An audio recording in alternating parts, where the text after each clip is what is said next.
Hello, everyone. I hope everyone's staying safe, staying calm wherever you guys are in the world. Today's is a continuation into the fourth chapter of Zecharia Sitchin's The 12th Planet, titled Sumer, Land of the Gods. Yesterday, we left off on page 109 at the very beginning, and we'll be picking up there.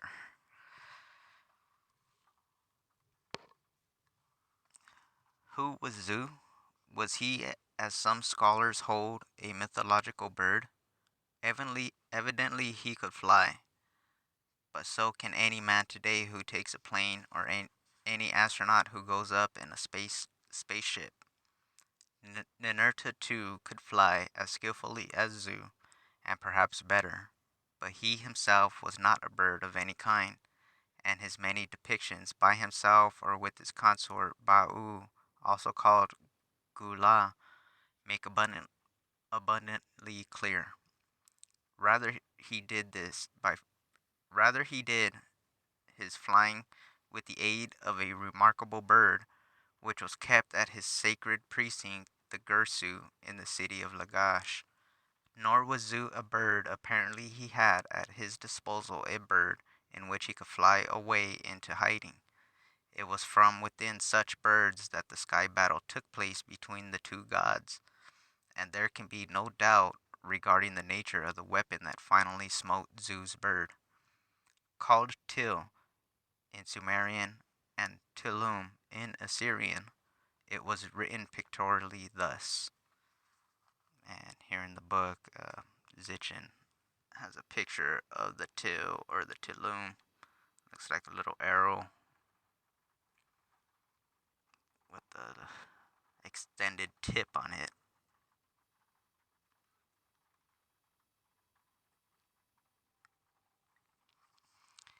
And it must have meant then what Til means nowadays in Hebrew, missile. Zu then was a god, one of the gods who had reason to scheme at usurpation of the Enlilship, a god whom Ninurta, as the legitimate successor, had every reason to fight. Was he perhaps Marduk, son of the pure mound, Enki's firstborn, by his wife Damkina, impatient to seize by a ruse what was not legally his? There is reason to believe that, having failed to achieve a son by his sister and thus produce a legal contender for the Enlilship, Enki relied on his son Marduk. Indeed, when the ancient Near East was seized with great social and military upheavals at the beginning of the second millennium BC, Marduk was elevated in Babylon to the status of national god of Sumer and Akkad. Marduk was proclaimed king of the gods, replacing Enlil, and the other gods were required to pledge allegiance to him and to come to reside in Babylon, where their activities could easily be supervised in Figure 50. That's just below. So here they're installing Marduk as the go-to for their gods in Babylon.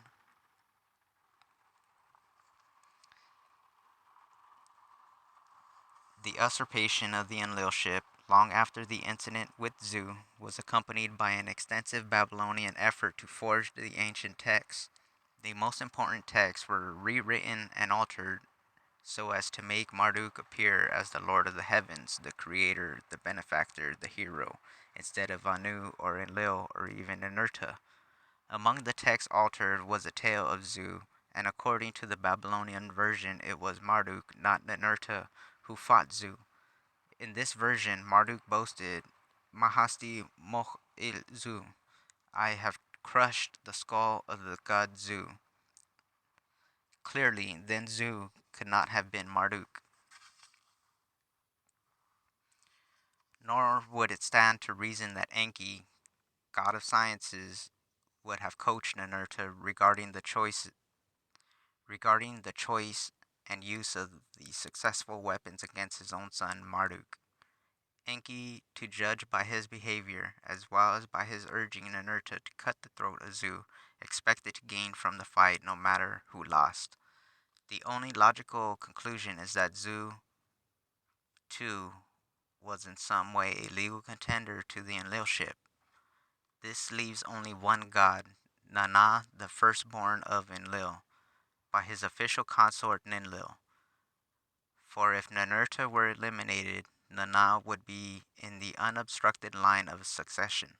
Nana, which is short for Nanar or Bright One, has come down to us through the ages, better known by his Akkadian or Semitic name Sin. As firstborn of Enlil, he was granted sovereignty over Sumer's best known city state, Ur, the city. His temple there was called Egish Nugal, House of the Seed of the Throne. From that abode, Nana and his consort Ningal, or Great Lady, conducted the affairs of the city and its people with great benevolence. The people of Ur reciprocated with great affection for their divine rulers, lovingly calling their god Father Nana and other affectionate nicknames. The prosperity of Ur was attributed by its people directly to Nana. Shulgi, a ruler of Ur, by the god's grace, at the end of the 3rd millennium BC, described the house of Nana as a great stall filled with abundance, a bountiful place of bread offerings, where sheep multiplied and oxen were slaughtered, a place of sweet music where the drum and timbrel sounded. Under the administration of its god protector, Nana, Ur became the granary of Sumer, the supplier of grains as well as of sheep and cattle to other temples elsewhere. A lamentation over the destruction of Ur informs us in a negative way of what Ur was like before its demise. In the granaries of Nana there was no grain. The evening meals of the gods were suppressed. In their great dining halls wine and honey ended. In his temple's lofty oven oxen and sheep are not prepared. The hum has ceased at Nana's great place of shackles, that house where commands for the ox were shouted. Its silence is overwhelming. Its grinding mortar and pestle lie inert. The offering boats carried no offerings, did not bring offering bread to Enlil in Nippur. Ur's river is empty, no barge moves on it, no foot trods its banks. Long grasses grow there. Another lamentation bewailing the sheepfolds that have been delivered to the wind, the abandoned stables, the shepherds, and the herdsmen that were gone, is most unusual. It was not written by the people of Ur, but by the god Nana and his spouse Ningal themselves. These and other lamentations over the fall of Ur disclose the trauma of some unusual event. The Sumerian texts inform us that Nana and Ningal left the city before its demise became complete. It was a hasty departure, touchingly described. Nana, who loved his city, departed from the city. Sin, who loved Ur, no longer stayed in his house. Ningal, fleeing her city through enemy territory, hastily put on a garment, departed from her house. The fall of Ur and the exile of its gods have been depicted in the Lamentations as the results of a deliberate decision by Anu and Enlil. It was to the two of them that Nana appealed to call off the punishment. May Anu, the king of the gods, utter, "It is enough." May Enlil, the king of the lands, decree a favorable fate. Appealing directly to Enlil, Sin brought his suffering Sin brought his suffering heart to his father, curtsied before Enlil, the father who begot him, and begged him, "O my father who begot me, until when will you look inimically upon my atonement? Until when, on the oppressed heart that you have made flicker like a flame, please cast a friendly eye." Nowhere do the Lamentations disclose the cause of Anu's and Enlil's wrath, but if Nana were Zu, the punishment would have justified his crime of usurpation. Was he Zu? He certainly could have been Zu, because Zu was in possession of some kind of flying machine, the bird, in which he escaped and from which he fought Ninurta. Sumerian Psalms spoken adoration of his boat of heaven. Father Nanar, Lord of whose glory in the sacred boat of heaven is, Lord firstborn son of Enlil, when in the boat of heaven thou ascendest, thou art glorious. Enlil hath adored thy hand with a scepter everlasting, when over in the sacred boat thou mountest. Before the discovery of the new fragments of the tale of Zu, it was assumed that because Nana's other name Sin derived from Su-en, which was similar to Zu-en, the two were identical. But we now know that Zu's full name was Anzu, yet another contender for the Enlilship. Whatever the role of Nana or Sin in those events, he was removed from direct contention for the Enlilship. Both Sumerian texts, as well as archaeological evidence, indicate that Sin and his spouse fled to Haran, the Hurrian city protected by several rivers and mountainous terrain. It is noteworthy that when Abraham's clan, led by his father Terah, left they also set their course to Haran, where they stayed for many years en route to the Promised Land. Though remained for all time a city dedicated to Nana or Sin, Haran must have been his residence for a very long time, for it was made to resemble its temples, buildings, and streets almost exactly. Andre Perot in Abraham its son temps sums up the similarities by saying that there is every evidence that the cult of Haran was nothing but an exact replica of that of When the Temple of Sin at Haran, built and rebuilt over the millennia, was uncovered during excavations that lasted more than 50 years, the finds included two stelae, which are memorial stone pillars on which a unique record was inscribed. It was a record dictated by Adad Gupi, a high priestess of Sin, of how she prayed and planned for the return of Sin for at some unknown prior time. Sin, the king of all gods, became angry with his city and his temple, and went up to heaven. That Sin, disgusted or despairing, just packed up and went up to heaven, is corroborated by other inscriptions. These tell us that the Assyrian king Ashurbanipal retrieved from certain enemies a sacred cylinder seal of the costliest jasper, and had it improved by drawing upon it a picture of Sin. He further inscribed upon the sacred stone a eulogy of Sin, and hung it around the neck of the image of Sin. That stone seal of Sin must have been a relic of olden times, for it is further stated that it is one whose face had been damaged in those days during the destruction wrought by the enemy. The high priestess, who was born during the reign of Ashurbanipal, is assumed to have been of royal blood herself. In her appeals to Sin, she proposed a practical deal: the restoration of his powers over his adversaries in return for helping her son Nabanad become ruler of Sumer and Akkad. Historical records confirm that in the year 555 BC, Nabanad, then the commander of the Babylonian armies, was named by his fellow officers to the throne. In this, he was stated to have been directly helped by Sin. It was the inscriptions by Nabanad inform us on the first day of his appearance that Sin, using the weapon of Anu, was able to touch with a beam of light the skies and crush the enemies down on earth below. Nabanad kept his mother's promise to the god. He rebuilt Sin's temple, Ehul, house of great joy, and declared Sin to be supreme god.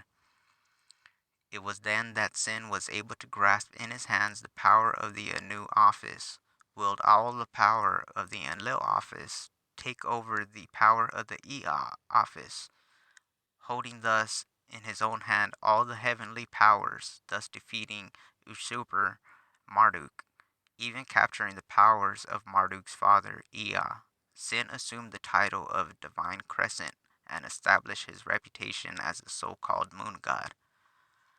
How could sin how could sin, reported to have gone back to heaven in disgust, been able to perform such feats back on earth?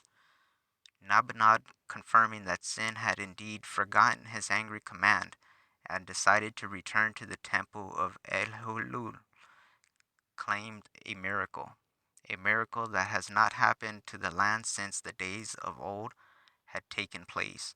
A deity has come down from heaven.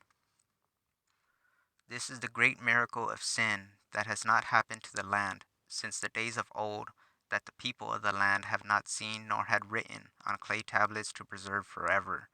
That Sin, Lord of all the gods and goddesses residing in heaven, has come down from heaven.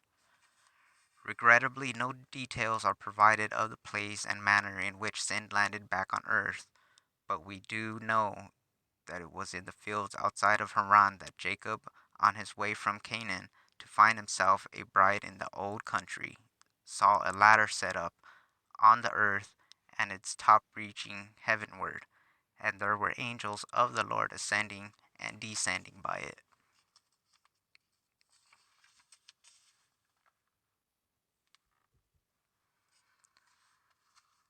At the same time that Nabanad restored the powers and temples of Nana or Sin, he also restored the temples and worship of Sin's twin children, uh, Inanna, which is Anu's lady, and Utu, the shining one. The two were born to Sin by his official spouse, Ningal, and were thus by birth members of the divine dynasty. Inanna was technically the firstborn, but her twin brother, Utu, was the firstborn son, and thus the legal dynastic heir. Unlike the rivalry that existed in the similar instance of Esau and Jacob, the two divine children grew up very close to each other. They shared experiences and adventures, came to each other's aid, and when Inanna had to choose a husband from one of two gods, she turned to her brother for advice. Inanna and Utu were born in time immemorial, when only the gods inhabited earth. Utu's city domain, Sapar, was listed among the very first cities to have been established by the gods in Sumer. Nabanad stated in an inscription that when he undertook to rebuild Utu's temple, E Babbara, or Shining House, in Sapar, I sought out its ancient foundation platform, and I went down 18 cubits into the soil. Utu, the great lord of Ebbara, showed me personally the foundation platform of Naram Sin, son of Sargon, which for 3,200 years no king preceded me had seen. When civilization blossomed in Sumer, and man joined the gods in the land between the rivers, Utu became associated primarily with law and justice. Several early law codes, apart from invoking Anu and Enlil, were also presented as requiring acceptance and adherence because they were promulgated in accordance with the true word of Utu. The Babylonian king Hammurabi inscribed his law code on a stela, at the top of which the king is depicted receiving the laws from the god in figure 51, which will be the next page. Tablets uncovered at Sapar attest to its reputation in ancient times as a place of just and fair laws. Some texts depict Utu himself as sitting in judgment on gods and men alike. Sapar was in fact the seat of Sumer's supreme court. So right here at the top was figure 51, which is a depiction, by the Babylonian king Hammurabi, in which new laws were written and how he received these quote unquote laws from the gods. And there's a god sitting down.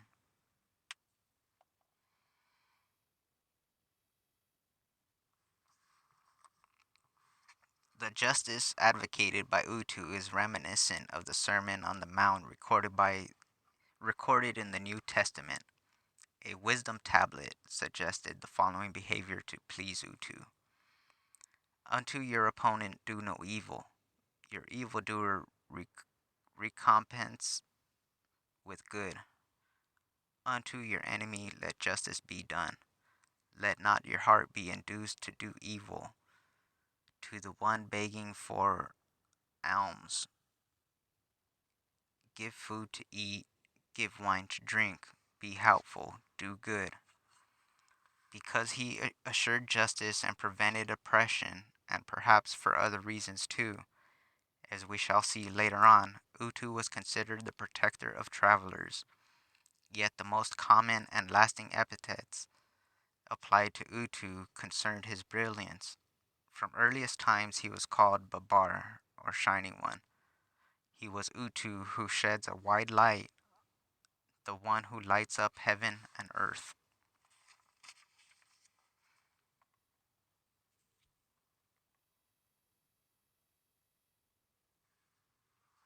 Hammurabi, in his inscription called the god by his Akkadian name, Shamash, which in Semitic languages means sun. It has therefore been assumed by the scholars that Utu or Shamash was the Mesopotamian sun god.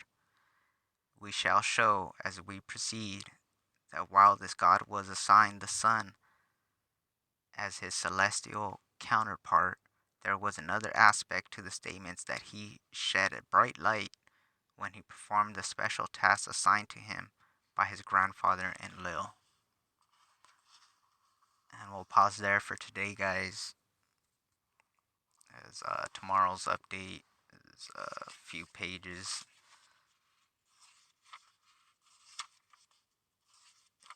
Yeah, it's a nice ending to the fourth chapter.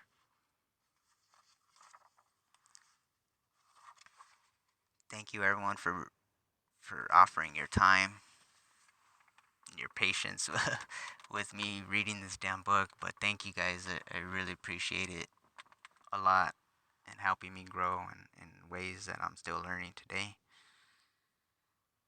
That being said, see y'all tomorrow. Thank you.